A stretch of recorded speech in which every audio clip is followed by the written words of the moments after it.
পৃথিবীতে সবচেয়ে কঠিন কাজ হলো মানুষের মন জয় করা। যদি আপনি আপনার কলিজাকে রান্না করে খেতে দেন, তারপরও মানুষ বলবে লবণ কম হয়েছে।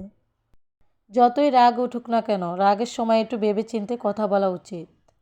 রাগ কমে গেলে হয়তো তুমি ক্ষমা চেয়ে নেবে, সে ক্ষমাও করে দেবে, কিন্তু যাকে কথাগুলো বলবে তার মনে সেগুলো চিরস্থায়ী হয়ে যাবে।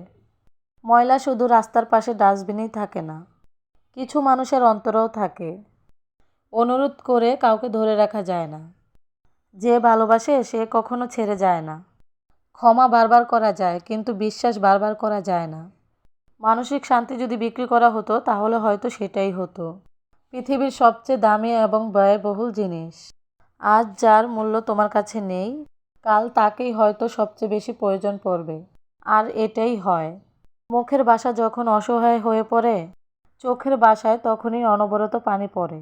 না হারলে যেমন জেতার স্বাদ পাওয়া যায় না, ঠিক তেমনি কষ্ট না পেলে আনন্দ উপভোগ করার স্বাদটা বোঝা যায় না। খেললে হারবে, হারলে শিখবে, আর শিখলে জিতবে। আসল কথা হলো থামলে চলবে না। প্রত্যেকের জীবনে একবার হলো কঠিন সময় আসার প্রয়োজন। তাহলে সহজেই বুঝতে পারবেন আপনার আশেপাশের কে কী রকম চরিত্রের। যাদের শূন্যতায় চোখের পানি এসে যায় তারা তো বিন্দাস আছে। যাদের অনুভূতি শক্তি বেশি তারা কষ্ট পায় বেশি। কারণ অতিরিক্ত অনুভূতি সব ক্ষেত্রে প্রয়োজন নয়। আমি হাসি মুখে কথা বলি, সবার সাথে মিলে চলি। দুঃখ পেলে গোপন রাখি, সবাই ভাবে আমি সুখী। আসলে সুখী আমি না, জীবনটা সুখের অভিনয়। কিছু কিছু মানুষ নিজের কষ্ট এমনভাবে লুকাতে পারে যে বাহির থেকে দেখে কিছুই বোঝা যায় না। শুধু সে নিজেই জানে তার মনের ভিতরে কষ্টের পাহাড় জমে আছে। সমস্যা সবার জীবনেই থাকে। কেউ জানিয়ে দেয়, আবার কেউ গোপন করতে ভালোবাসে। একই সমাজে দুই রকম মানুষ আছে। সৃষ্টিকর্তা আছেন বলেই এত দুঃখের পরও সুখ আসে। এক বুক কষ্টের পরও এক সমুদ্রর আনন্দ আসে। মন খুলে কথা বলার আগে একটু ভেবো, কথাগুলো যাকে বা যাদেরকে বলছো তারা তোমার কথাগুলোর মর্যাদা আসলে কি রাখবে? মনকে নদীর মতো ভাসতে দিও, ফুলের মতো ফুটতে দিও, কিন্তু খারাপ মানুষের সাথে মিশতে দিও না।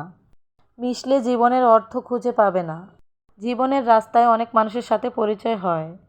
কেউ ভালোবাসতে শেখায়, আবার কেউ ভালোবাসতে শেখায়, আবার কেউ বিশ্বাস করলে যে ঠকতে হয় সেটাও শিখিয়ে দিয়ে যায়। বুঝলি প্রিয়, ভালোবাসাটা মন থেকে হলো।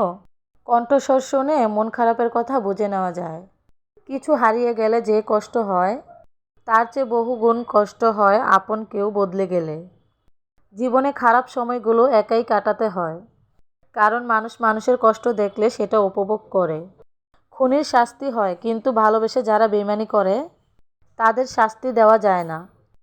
দুঃখ তো জীবনে থাকবেই, তাই সুযোগ পেলে নিজেকে হাসি খুশি আনন্দ রাখার দরকার।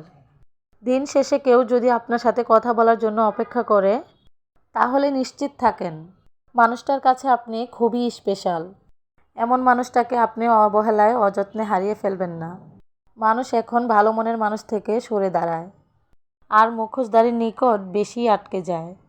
মানুষকে যখন সময় আর ভাগ্য ঠকিয়ে যায় নিরন্তর, তখন অন্য কারো ঠকানোতে কাঁদে না অন্তর। কথায় আছে, শূন্য পকেটে যে নারী তোমার পাশে থাকে সে তোমার স্ত্রী হওয়ার যোগ্যতা রাখে। কথাটা কিন্তু মিথ্যা না, সবাই ছেড়ে যায় না।